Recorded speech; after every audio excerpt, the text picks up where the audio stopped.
Et bonjour à tous, bienvenue sur la chaîne de l'Amiens c'est débrief. On se retrouve aujourd'hui pour débriefer du match Amiens-Valenciennes. C'est parti.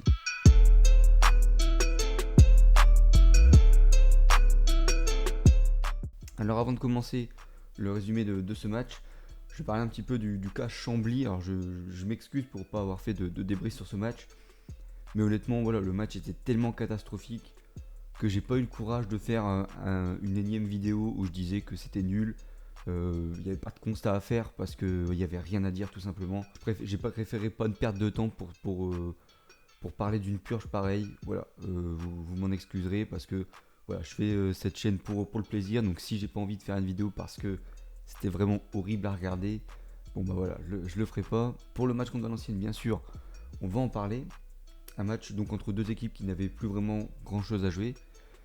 Et on a un début de match, en tout cas on a une première mi-temps plutôt intéressante avec deux occasions de part et d'autre. Pour Valenciennes, on a une très bonne sortie de Thuram dans les pieds de Guillaume, puis un arrêt un peu pas très académique, mais un arrêt quand même sur une autre frappe d'un joueur valenciennois. Et côté Amiens, on a Ouattara qui est aligné à la pointe de l'attaque aujourd'hui, qui va frapper, mais la frappe n'est pas assez puissante pour inquiéter Konaté, le deuxième gardien de Valenciennes, puisque Prior n'était pas là. Et on a aussi Diakaby qui frappe du gauche, une belle frappe enroulée qui va passer juste à côté des buts du portier valenciennois, mais ça ne rentre pas.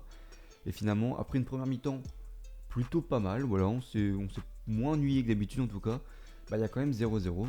En seconde période, le visage aminois sera tout aussi plutôt satisfaisant, on va dire. Et sur une reprise de volée suite à un corner de Mathis Lachueur, Monsieur l'arbitre va désigner le point de pénalty sur une main de Elogo, me semble-t-il, qui dévie le ballon de la main alors que le ballon semblait être dedans. Bon, il siffle un simple penalty. J'aurais peut-être mis. Enfin, moi, je pense que ça aurait mérité au moins jaune, voire même rouge.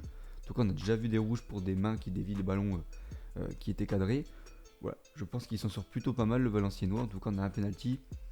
Et bon, il aurait pu avoir double peine parce qu'ensuite, Lozamba transcende parfaitement le penalty. Pourtant, Konaté était parti du bon côté, mais voilà, très bien tiré. Et donc, un deuxième but pour Lozamba cette saison, deuxième but sur penalty. Et à peu près à l'heure de jeu, donc ça fait 1-0 pour Amiens. Valenciennes va tenter de réagir, mais c'est pas une réaction exceptionnelle. En tout cas, on se dirige tranquillement vers une petite victoire 1-0 pour Amiens. Et puis, sur une perte de balle de Racine Colli, Baptiste Guillaume est lancé dans la profondeur. Et là, Thuram, qui remplacerait Jugurtner, est complètement en retard sur Baptiste Guillaume et il le fauche complètement. Je crois même qu'il prend un jaune. Et donc c'est un penalty. Penalty transformé par Kufo quelques secondes plus tard. À la 91e minute de jeu, ça fait un but partout. Et là, on se dit, on a raté le coche, on a perdu les 3 points. Parce que ça fait mal quand même ce but à la fin. Et puis les joueurs se sont rués à l'attaque, un peu comme l'a dit Tancho. Et puis sur un corner, Baptiste Lachueur tire le corner, repoussé directement par la défense, il recentre. Et ensuite Alexis Lien devance le portier de Valenciennes et dévie le ballon de la tête. Et ensuite Alphonse au deuxième poteau. Et là pour la mettre au fond, ça fait 2-1 pour Amiens à la 93e minute de jeu. Et c'est pas fini puisque sur un coup franc de Valenciennes dans les dernières secondes qui avait pour but d'égaliser, le ballon sera récupéré. Charbel Gomez entré en cours de jeu, lance Stéphane Odé dans la profondeur, lui aussi entré en cours de jeu. Et Stéphane Odé ne se trompe pas face à Konaté, inscrit un nouveau but pour Amiens. Ça fait donc 3-1 à la 95e minute de jeu. Victoire 3-1 face à Valenciennes. Deuxième victoire par 2 buts d'écart contre Valenciennes, qui décidément une équipe qui nous réussit bien. Et finalement Amiens est 9ème, donc repasse en première partie de tableau, même si ça n'a plus vraiment d'importance, mais en tout cas le maintien est officiellement acquis parce que il n'y a plus aucun risque maintenant. Et on passe devant Valenciennes, il me semble, au classement. Donc c'est finalement un bon match pour la MSC. Le constat, j'en ai fait que un, parce que vous savez que 2 constats c'est dur à trouver des fois. Et j'ai trouvé l'état d'esprit de l'équipe très très bon. Déjà en début de match, on avait une équipe qui avait beaucoup plus envie de jeu que contre Chambly, au même que contre Rodez. Donc ça déjà, c'est une très bonne chose. Et puis même, on a vu, après le penalty concédé, on a vu des joueurs s'écrouler presque lorsque le monsieur arbitre a montré le point de penalty, comme si on avait perdu la Coupe du Monde, je ne sais pas quoi. Et justement, la réaction après, le deuxième but d'Amiens, ça a montré que on en voulait un peu, tout le monde s'est jeté dans les bras mutuellement, alors que il y avait juste 2-1 contre Valenciennes dans un match qui ne comptait plus vraiment. Mais on a senti des joueurs qui avaient peut-être un esprit de revanche, vraiment. Donc la revanche à prendre, elle était peut-être hier en tout cas une mini revanche par rapport un petit peu à l'injustice du 1 but partout. Et voilà, on a vu que les joueurs étaient contents d'avoir gagné. Ils ont beaucoup donné sur le terrain et c'est intéressant de voir une équipe comme ça.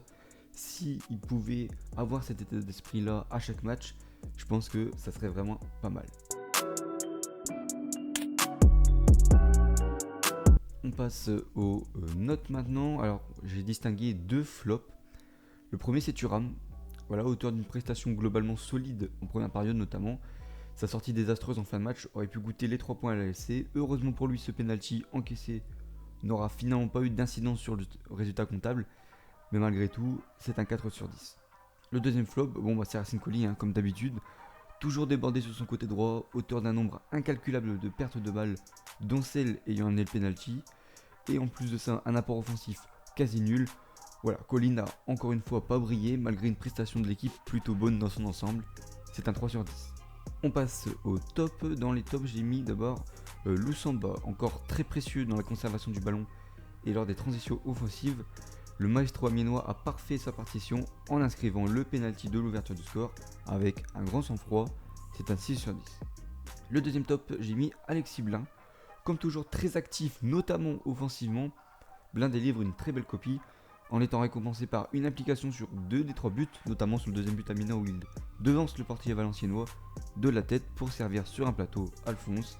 C'est un 6,5 sur 10. Et enfin, le meilleur top pour moi, c'est Matthias Lachueur. C'est une prestation aboutie pour le milieu amiénois en étant à l'origine du pénalty obtenu avec cette reprise de volée qui rentrait sûrement dans le but. Et puis sur le deuxième but, c'est lui qui centre en direction d'Alexis Blin qui ensuite déviera pour Alphonse qui marquera. Donc voilà, directement impliqué sur les 2 buts et il est pour la première fois dans les tops avec un très beau 7 sur 10.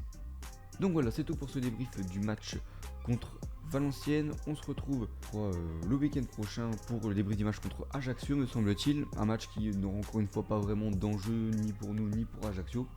Mais en tout cas, ça sera l'occasion peut-être d'enchaîner avec une petite série de victoires, avec un état d'esprit comme ça peut être très intéressant. Et en attendant la prochaine, je vous dis donc à bientôt et n'oubliez pas, qui ne saute pas n'est pas amiénois. Deuxième poteau, c'est pas fini, la remise instantanée vers le point de pénalty, ballon qui traîne, sur Borgo qui frappe, qui marque, incroyable.